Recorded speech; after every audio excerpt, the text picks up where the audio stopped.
teman-teman, selamat datang kembali di Rumah Sakit Cepat Waras. Kembali bertemu saya dengan Dr. Aldo dan saya mau mengucapkan selamat menunaikan ibadah puasa bagi segenap teman-teman yang menjalankan kewajiban agamanya. Semoga puasanya lancar-lancar aja ya. Nah, ini kan puasa menahan lapar dan haus. Jadi saya membahas suatu penyakit yang diperkirakan orang nih bakal banyak kambuh di masa puasa ini. Penyakit apa itu? Nah, kali ini saya akan membahas penyakit sejuta umat, yaitu sakit MAH. Sakit MAH atau dispepsia dalam istilah medis itu adalah sebuah kumpulan gejala atau penyakit yang melibatkan gangguan di daerah lambung dan usus 12 jari. Nah, gejalanya bisa apa aja nih? Ya, bisa kombinasi satu atau lebih dari beberapa keluhan berikut ini. Satu, rasa nyeri di daerah ulu hati. Bisa juga seperti rasa terbakar, rasanya tuh penuh, cepat kenyang gitu, atau justru malah nggak enak kalau misalnya diisi makanan. Nah, itu gejala dispepsia secara umum. Nah, gejala yang tidak umum apa aja? Bisa macam-macam ya, bisa mual ya, bisa terkadang malah ada BAB-nya agak cair juga, perasaan melilit, atau kalau misalnya sudah terjadi reflux atau naik gitu ya asam lambungnya yang disebut dengan penyakit GERD atau reflux asam lambung, itu bisa sampai rasanya terbakar tuh di belakang dada sampai mulutnya pahit dan segala macam halnya. Yang paling ringan bisa saja dia berupa erosi atau ya lecet gitu ya. Nah, kalau di lambung namanya gastritis, kalau di usus 12 jari namanya duodenitis. Jadi ada radang di lambung atau di usus 12 jari. Kalau radangnya terus-menerus atau derajatnya berat dan lebih lama gitu berlangsung, nanti yang tadinya radang biasa bisa berubah menjadi yang namanya tukak. Tukak itu sampai ada kayak cekungan, ya bolong gitu ya. Nah, tukak ini juga bahayanya bisa menimbulkan perdarahan di saluran cerna dan dapat bisa mengancam nyawa. Nah, penyebab yang lain apa? Nah, yang paling kita takutkan tuh sebenarnya ya kalau nggak kelar-kelar, terus dia punya faktor resiko tertentu yang nanti akan saya jelaskan di belakang gitu ya, adalah tumor atau kanker di daerah saluran cerna bagian atas. Kejadian sakit dispepsia ini sangat-sangat sering ya teman-teman ya. Kalau misalnya kita lihat dari pasien-pasien yang datang entah itu ke dokter umum atau ke dokter spesialis penyakit dalam atau bahkan ke konsultan pencernaan, dispepsia ini merupakan salah satu keluhan yang paling banyak ditemukan oleh dokter. Bisa angkanya itu variasi antara 30% sampai 50% jumlah kunjungan pasien yang datang dengan dispepsia. Jadi banyak, makanya tadi saya sebut penyakit sejuta umat. Faktor risikonya macam-macam. Merokok, kegemukan, alkohol, konsumsi obat-obat anti nyeri yang tanpa petunjuk dokter, contohnya golongan NSAID, ya macam-macam deh, aspirin, ibuprofen, meloxicam, piroxicam, natrium diklofenak, teman-temannya itu ya yang gampang tanda kutip ya dibeli di apotik gitu ya, main dikasih-kasih aja, alasannya minta obat gelinu lah, obat rematik, obat asam urat, apapun deh, intinya sakit ada obat anti nyeri gitu loh ya.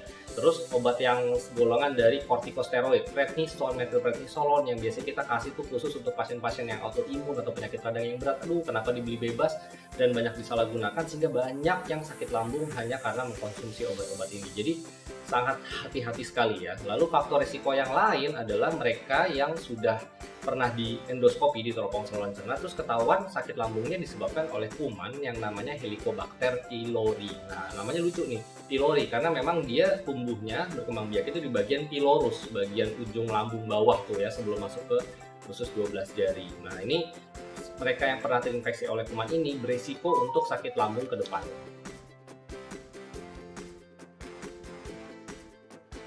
Dispepsia pada sebagian orang kalau dilakukan teropong saluran cerna ternyata bisa loh tidak ketemu apa-apa, jadi radangnya nggak ada, tukaknya nggak ada, intinya nggak ketemu kelainan apa-apa deh, nggak jelas gitu penyebabnya, tapi orangnya ngerasa sakit. Nah, ini yang dinamakan dengan dispepsia fungsional dan ini sangat berhubungan dengan kondisi stres atau kita masukkan ke kelompok penyakit psikis, psikosomatik ya, berhubungan antara pikiran dan juga tubuh.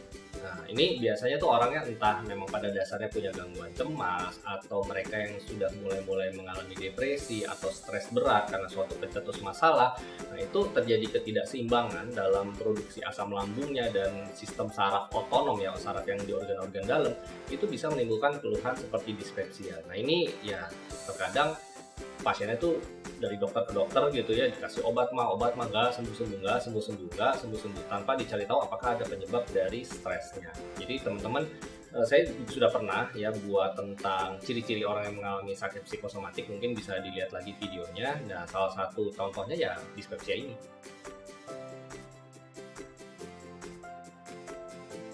Kanker itu bisa juga menyebabkan dispepsia. Nah, ini ada beberapa gejala bahaya atau yang kita sebut dengan warning sign bahwa kita harus mencurigai, wah jangan-jangan bisa aja nih penyebabnya kanker. Apa aja tuh ya, bisa mulai dari riwayat muntah darah atau buang air besar yang berdarah kehitaman ya. Ingat ya, kalau misalnya ada perdarahan terjadi di daerah saluran cerna yang bagian atas, darah itu kan merah teman. Tapi kalau terkena asam lambung, dia teroksidasi, berubah tuh warnanya menjadi kehitaman. Jadi kalau muntah ada kehitaman ya seperti aspal, atau buang air besar yang ada kehitaman dan baunya tidak enak seperti aspal, itu ada perdarahan di daerah lambung maupun usus 12 jari.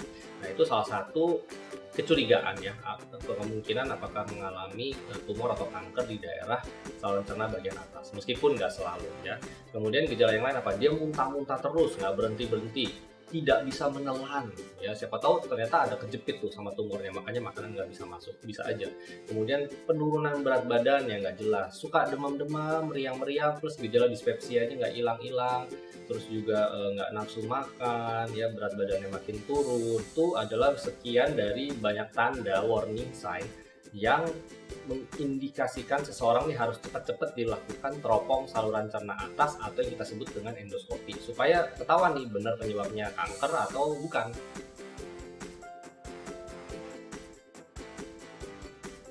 Nomor satu, pasti dilarang merokok, apalagi minum alkohol. Kemudian hati-hati tadi konsumsi obat-obat pereda nyeri tanpa indikasi dari dokter. Kemudian harus pola makannya itu, karena orang dispepsia itu cepat penuh gitu ya rasa perutnya ya.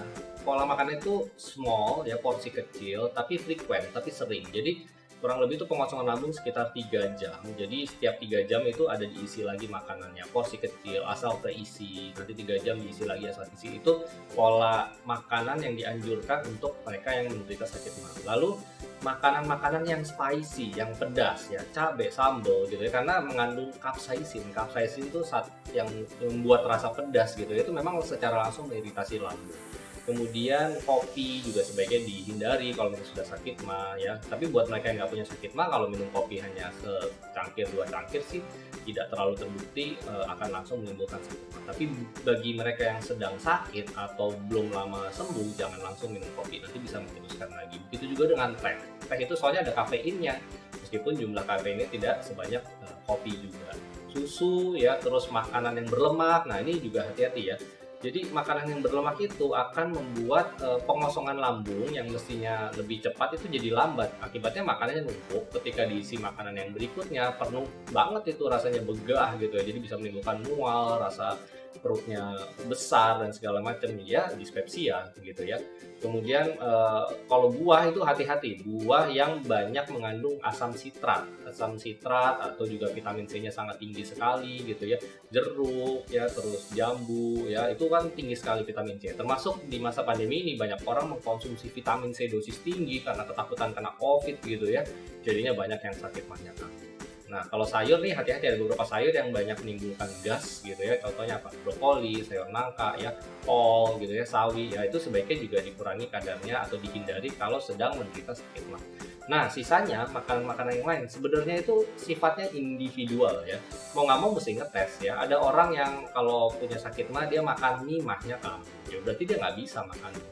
Ada yang makan roti mahnya kambuh. Makan coklat, makan apa gitu kambuh ya. Itu mesti nyatet karena tidak bisa dipukul rata. Tapi kalau yang sebelumnya saya sebutkan tadi itu relatif hampir semua orang yang punya sakit mah pasti akan mengalami kekambuhan atau jadi tambah berat sakit mahnya kalau dikonsumsi. Kalau Anda mengalami dispepsia, yang pertama kali dilakukan adalah rubah pola makan dan hindari makanan-makanan yang sudah saya sebutkan tadi dulu ya. Jadi yang merangsang makin meningkatkan asam lambung atau bisa menimbulkan iritasi itu dihindari dulu. Lalu kalau misalnya perih banget, boleh tuh membeli obat bebas golongan dari antasida. Nah, jadi golongan antasida ini bisa dibeli bebas dan bisa dikonsumsi dulu sebagai pertolongan pertama. Kalau misalnya habis minum antasida, entah itu sirupnya atau dikunyah-kunyah sebelum makan, ya dikunyah-kunyah ini sebelum makan ya, kurang lebih paling cepat-cepatnya setengah jam atau lebih bagus 1 jam sebelum diisi makanan, biar udah bekerja dulu obatnya. Kalau misalnya konsumsi antasida dan membaik, kemungkinan memang mengalami dispepsia. Tapi kalau misalnya sakitnya berlanjut, ya seperti yang tertulis di bungkus obat, hubungi dokter. Jangan terus saja dikonsumsi, nggak kelar-kelar gitu ya. Konsultasilah, karena ya siapa tahu ternyata terdapat warning sign dan Anda indikasi untuk dilakukan teropong saluran cerna. Yang populer lain ya itu kan penyakit asam lambung naik, itu kan banyak ya orang mengalami juga, atau yang disebut dengan GERD. Ada suatu aplikasi buat teman-teman yang punya smartphone ya, entah Android ya, kalau iPhone, iOS saya kurang tahu ya sudah ada atau belum ya, mudah-mudahan juga sudah ada. Teman-teman bisa download aplikasi yang namanya GERD-Q. Jadi GERD-Q ini berisi pertanyaan-pertanyaan kuesioner. Ini langsung kita demoin aja ya. Jadi kalau teman-teman nanti sudah download GERD-Q, kita buka aplikasinya. Nomor 1 nanti teman-teman pilih, teman-teman ini tenaga kesehatan atau pasien yang memang sedang sakit, atau orang pengen tahu aja nih, bukan pasien dan juga bukan dokter. Anggap kita jadi pasien ya, karena kita sedang mengalami keluhan dispepsi. Kita klik, lalu kita isi nama, email, nomor telepon, sama kalau misalnya memang sudah konsultasi ke dokter, dokternya siapa. Nah, kalau nggak mau juga lewatin. Habis itu klik mulai, kemudian isi usia, dan kemudian jenis kelaminnya teman-teman. Nah, ini ada pertanyaan nih, seberapa sering merasa terbakar atau yang disebut heartburn, diisi aja. Ini keluhan dalam 7 hari terakhir ya. Jadi dalam seminggu terakhir tuh setiap hari kah, setiap 2 sampai 3 hari kah, atau selama 4 sampai 7 hari itu, atau hampir setiap hari itu berarti ya, benar-benar rasa terbakar terus gitu ya. Jadi paling kiri itu biasanya paling ringan, makin ke kanan centangannya itu berarti makin berat keluhannya. Terus yang pertanyaan kedua, seberapa sering merasa isi lambung atau ada perasaan kayak naik gitu ya. Pertanyaan berikutnya, seberapa sering merasa nyeri pada bagian perut tengah atas atau di ulu hati, seberapa sering merasa mual. Nah, itu kalau misalnya udah dijawab, klik lanjutkan. Nah, terus sisanya 2 pertanyaan terakhir, seberapa sering terganggu tidur, karena penyakit reflux asam lambung ini sering dialami pada malam hari gitu ya. Nah, ini dijawab juga. Dan pertanyaan terakhir, seberapa sering Anda meminum obat untuk mengatasi keluhan heartburn-nya tadi ya, misalnya obat mah yang jual bebas atau antasida tadi yang saya sudah sebut ya. Setelah selesai dijawab, kalkulasikan. Nah, nanti kelihatan tuh berapa persentase kemungkinan Anda mengalami reflux asam lambung atau yang disebut dengan penyakit GERD. Nah, kalau misalnya memang kemungkinannya sangat tinggi, udah deh konsultasikanlah ke dokter ya, dokter umum, dokter penyakit dalam, atau konsultan saluran cerna. Nah, terkait GERD juga saya mesti informasikan, kalau misalnya habis makan ya itu tidak boleh berbaring. Jadi biarkan lambung itu turun dulu ya, kurang lebih sekitar 2-3 jam, itu tidak boleh rebahan karena nanti bisa reflux dan akan memperberat keluhannya. Nah, itu informasi tambahan khususnya pada malam hari ya. Jadi spare waktunya harus benar-benar nih antara makan malam sama tidur malam, dan tidak boleh rebahan. Dari banyak penelitian, tidak terbukti bahwa puasa, apalagi puasa Ramadan, meningkatkan resiko seseorang mengalami sakit lambung. Tapi memang bagi orang-orang yang memiliki riwayat sakit lambung atau ya pernah gitu ya sakit lambung, itu disarankan ketika sahur dan berbuka jangan kekenyangan. Terus hindari makanan yang tinggi lemak, makanan yang spicy gitu ya, yang secara langsung jelas membuat iritasi. Goreng-gorengan termasuk, yaitu kan lemaknya tinggi. Nah, itu jadi perhatian buat mereka yang punya riwayat sakit lambung atau dispepsia di bulan puasa ini. Jadi bahkan puasa itu dari penelitian, kalau penyebab dispepsianya itu karena stres ya, yang tadi saya sebut dispepsia fungsional, bulan puasa ini malah membaik loh. Karena puasanya apalagi dijalankan dengan ikhlas gitu ya, dengan kesadaran penuh, memang niatnya untuk memperbaiki diri, menahan hawa nafsu dan segala macamnya. Kalau dijalankan dengan baik, justru mereka dengan dispepsia fungsional dia jadi lebih ikhlas, lebih sabar segala macam, stresnya berkurang, malah lebih enakan kalau misalnya puasa dibandingkan ketika tidak berpuasa. Jadi hoax ya bahwa bulan puasa itu bisa menyebabkan sakit mah menjadi lebih kambuh. Baik teman-teman, video kali ini memang agak panjang, tapi sudah selesai kok ya. Saya harap informasinya berguna dan memang penting, karena saya membahas penyakit yang paling banyak nih dialami oleh hampir semua orang, dan pasti pernah ke dokter lah karena mengalami sakit dispepsia atau sakit mah ini gitu ya. Nah, saya juga mau menginformasikan, beberapa waktu yang lalu saya sempat mengadakan event IG Live ya bersama dokter spesialis gizi klinik, Dr. Imelda Goretti ya, dan kami seru sekali tuh membahas bagaimana pola makan yang baik pada saat menjalankan ibadah puasa. Nah, ini kan baru awal-awal bulan puasa nih. Nah, yang belum sempat nonton ya silakan lihat tayangan ulangnya, linknya saya taruh di bawah ya. Dan ini salah satunya juga ya diet buat orang sakit mah itu juga dibahas di situ ya. Jadi mudah-mudahan bermanfaat. Kunjungi juga channel YouTube Club Gizi ya. Club Gizi ini adalah channel YouTube buatan dokter-dokter spesialis gizi klinik. Jadi dokter gizi gitu ya. Baik itu informasi seputar gizi dan juga cara memasak menu-menu tertentu yang enak tapi sehat gitu ya, itu juga ada di situ. Pokoknya channelnya recommended banget, saya pun nonton gitu ya. Jadi jangan lupa subscribe juga, dan Dr. Imelda Goretti pun juga ada di channel tersebut. Oke, gitu aja. Semoga episode kali ini bermanfaat. Selalu sehat, selalu waras, makin waras menjadi sobat waras di channel Gindala. Jangan lupa like, share ya video ini kalau memang bermanfaat. Subscribe tentunya, jangan lupa nyalain loncengnya supaya kalau ada video baru nanti dapat notifikasi ya, jadi nggak ketinggalan. Selamat juga bagi para pemenang giveaway dari dokter kolektor kemarin dan juga rumah sakit Waras yang kemarin. Oke, sampai bertemu kembali di episode berikutnya. Dadah! Mereka yang memiliki sakit ginjal udah cukup berat, stadium 4 ke atas ya, apalagi stadium 5 nih ya, udah terancam cuci darah gitu ya, kalau misalnya ada keluhan yang bermakna, itu sangat tidak disarankan untuk berpuasa karena dapat menimbulkan kekurangan cairan sehingga ginjalnya makin sakit gitu ya, dan juga gangguan elektrolit, jadi bisa berbahaya gitu. Jadi untuk kondisi sakit ginjal yang sudah berat, jangan berpuasa dulu. Pada swab antigen alatnya saya kurang tahu ya apa memang ada perbedaan warna garis gitu ya, tapi yang pasti memang akan ada 2 garis kalau misalnya teman-teman hasilnya positif. Yang pasti akan ada harusnya 1 garis yang memang muncul gitu ya, yaitu garis di angka C, huruf ya, di huruf C itu kontrol. Jadi kalau garis di huruf C-nya itu nggak muncul, itu artinya alatnya rusak, jangan dipakai ya, dan tidak bisa dipercaya hasilnya. Justru memang yang C itu harus muncul untuk menandakan alatnya memang bekerja dengan baik. Dan kalau misalnya hasil teman-teman positif, nanti yang di huruf T yaitu tes, yaitu darah teman-teman, kalau misalnya memang positif ada antigen COVID-nya, nanti dia akan muncul garis yang serupa dengan garis yang di huruf C. Semoga menjawab.